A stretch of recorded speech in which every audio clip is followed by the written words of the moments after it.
Hello friends, welcome back to MS aari work classes. So last पार्टमध्ये आपण पाहिलं होतं पिकॉक हा जो पॅरेट केलेला आहे, या पॅरेटमध्ये कलर फक्त फिलअप करून झाले होते. याच्यामध्ये हा आपण फायनल लुक पाहणार आहोत. तर चला तर मग पाहूया, करूया याची सुरुवात. सर्वात अगोदर ब्ल्यू कलरने आतमध्ये एक राऊंड घ्यायचा आहे या सर्कलच्या. तुम्ही इथं कुठल्याही स्टोनचा कलर घेऊ शकता. हा पण एक स्टोन म्हणून यूज करणार आहे. ब्ल्यू कलर नंतर परत रेड कलरने पण असेच डॉट डॉट घ्यायचे आहेत. इथे पण थोडा मोठा शेप घ्यायचा आहे. हे पहा, शेप थोडा मोठा. आणि हे जे काही आपण घेतोय सर्कल, त्या सर्कलच्या ठिकाणी तुम्ही स्टोन लावू शकता.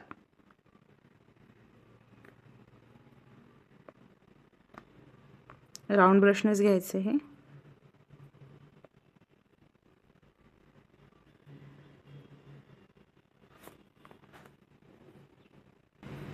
आता इथं रेड कलर घेतला, परत सेम रेड कलर. इथे खाली पण छोटे छोटे असे डॉट घ्यायचे.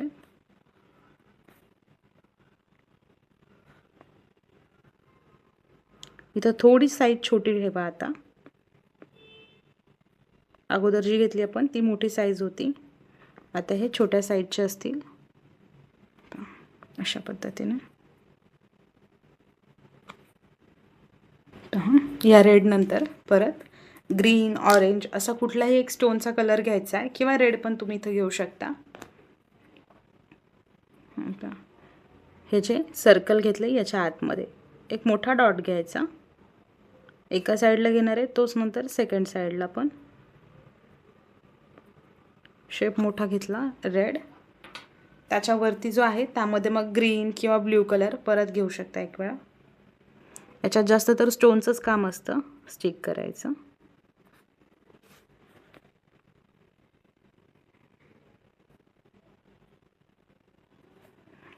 ग्रीन कलर,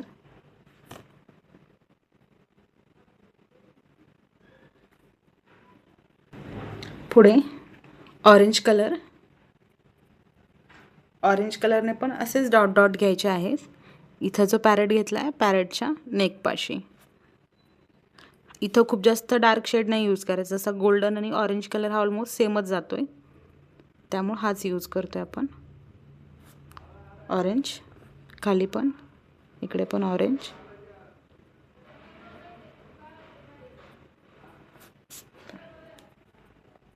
परत सेम ब्रशने नेकला पॅरेटच्या तुम्ही एक कंप्लीट करा एका टायमिंगला, वाटलं तर दोन न घेता एक सोबत.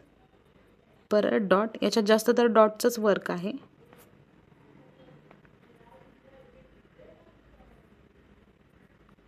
रेड कलर घेतला आता, अगोदर ऑरेंज घेतला होता.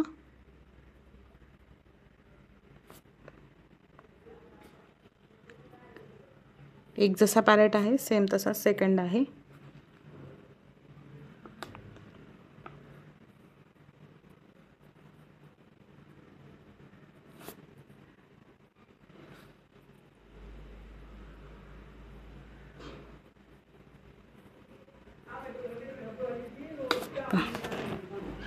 आता हे जे काही आपण डॉट डॉट घेतले तर त्याला आउटलाइनर घ्यायचं, आणि आउटलाइनरने आतमध्ये अशी एक लाईन घ्यायची. छोटे छोटे अशा लाईन करून घ्यायच्यात.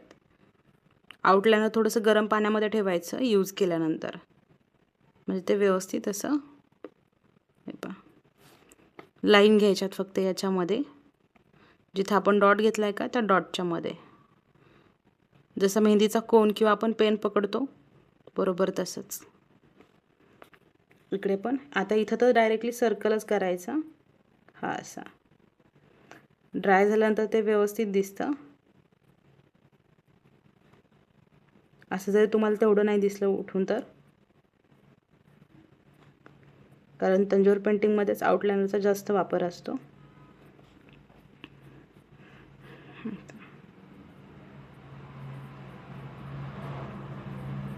एक डायरेक्टली लाईन घेतली. आता इथं पण हा असाच छोटा सर्कल टाईप करायचा.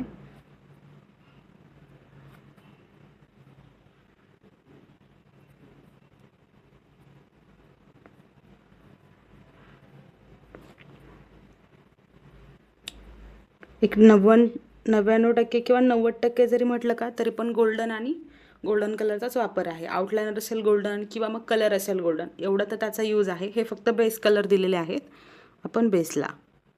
आता जिथं पण कलर घेतला आहे तिथं आउटलाईन घ्यायची यानं करून.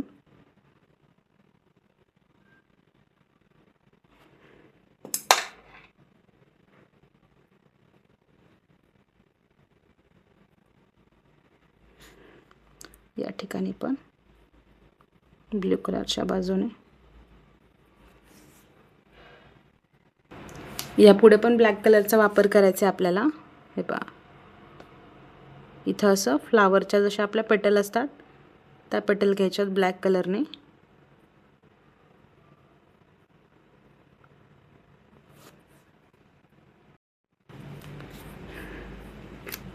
ब्लॅक कलरने पेटल घ्या करून. पेटल झाल्यानंतर परत जिथं आपण ऑरेंज कलर घेतला होता त्याच्या खाली छोटे छोटे असे डॉट घ्यायचे आउटलाइनरने दोन्ही साईडनं.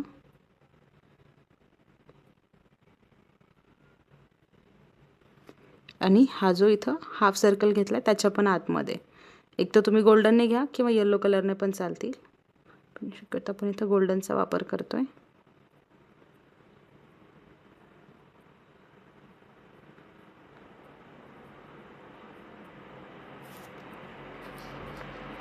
दोन्ही साईडला.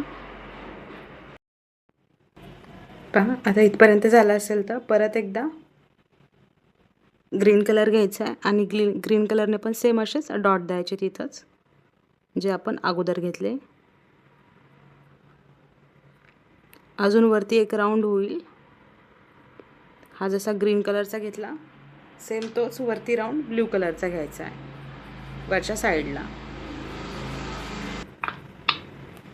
हा राऊंड ब्ल्यू कलरने.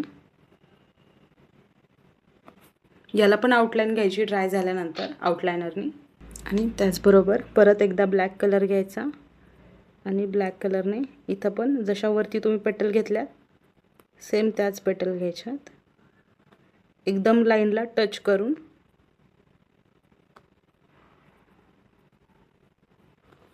खालच्या साईडनं पण आणि वरच्या बाजूने पण.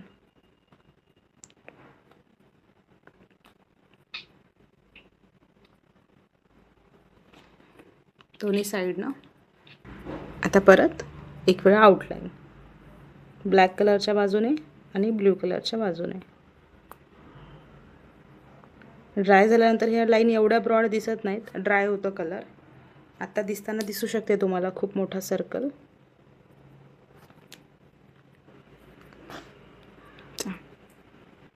आणि ह्या ज्या ब्लॅक लाईन घेतल्या आहेत आपण त्याच्या आतमध्ये पण एक एक लाईन घ्यायची सेम आउटलाइनरची.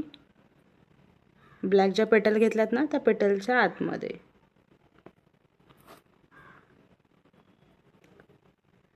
सपोज तुम्ही एक तंजोर पेंटिंगचा ब्लाऊज करताय तर एक आउटलाइनर तुमच्यापाशी लागतंच गोल्डन कलरचं. वरती पण या पेटलमध्ये छोट्या छोट्या लाईन घ्यायच्या.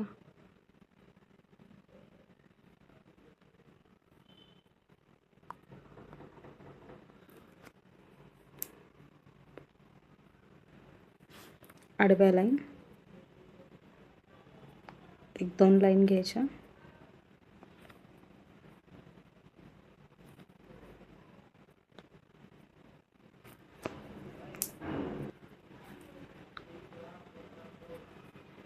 छोट्या छोट्या डॉटमध्ये पण एक एक डॉट.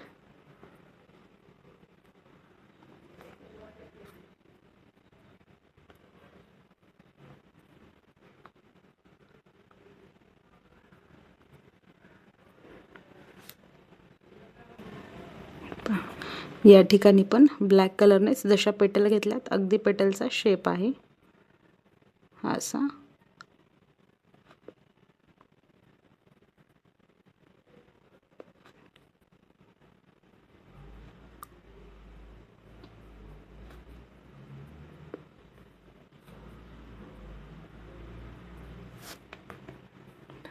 इकडे पण घ्यायचा.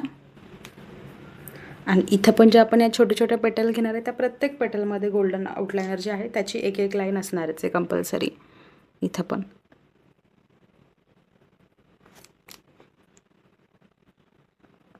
या ठिकाणी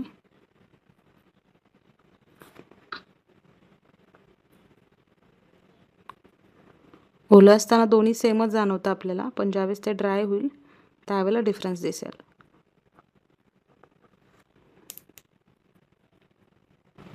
आता हा शेवटचा पॉईंट आहे आउटलायनरचा. नंतर आउटलायनरचा यूज झाला आपला याच्यामध्ये एवढाच असणार आहे, ज्याच्यामध्ये की आतमध्ये अशा लाईन घ्यायच्या आहेत. आउटलायनरने 2-3 घ्या आणि यानंतर याचा यूज झाला आहे इथंच.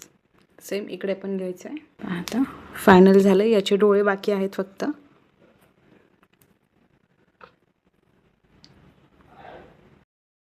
डोळ्यासाठी ब्लॅक कलर घेतला. जिथं डोळ्याचं आपल्याला ड्रॉ करायचं आहे त्या ठिकाणी.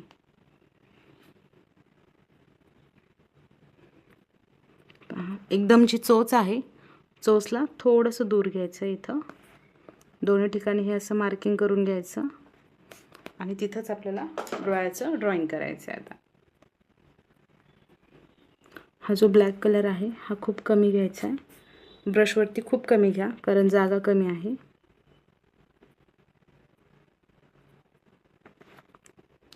शेप पहा. एक साईड हाफ सर्कल घेतला, परत दुसऱ्या साईडनं पण जसं आपला आय शेपचा वगैरे स्टोन असतो त्याच टाईपमध्ये. सेम तोच सेकंड साईडला पण इथं पण घ्यायचा.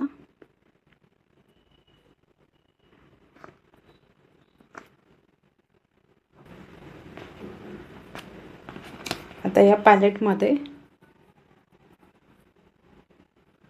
फक्त एक डॉट द्यायचं आहे आपल्याला, त्यामुळे जास्त कलर नाही बनवायचा. ब्राऊन कलर घेतला, त्यानंतर व्हाईट कलर घ्यायचा आणि मिक्स करायचं. ब्राऊनमध्ये व्हाईट ॲड करायचा आणि हे मिक्स करायचं आहे. हलकासा गोल्डन कलर येतो पहा याच्यामध्ये पण.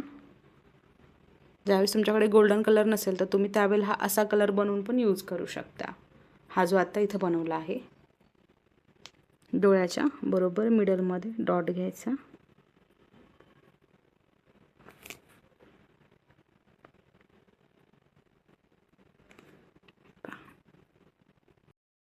तर इथं अशा पद्धतीनं हा पॅरेट तयार झाला आहे. हा पॅरेट तुम्हाला कसा वाटला नक्की कमेंट करून सांगा. व्हिडिओ आवडला असेल तर व्हिडिओ लाईक, शेअर आणि सबस्क्राईब करायला विसरू नका. तर हा पहा फायनल लुक आहे या पॅरेटचा. आणि हा फॅब्रिक पेंटिंगमधला पॅरेट आहे जो आपण क्लासमध्ये स्टुडंटला शिकवलेला आहे. सो तुम्ही देखील हा नक्कीच ट्राय करा. चला तर मी भेटूया अशाच एका नवीन व्हिडिओमध्ये. बाय.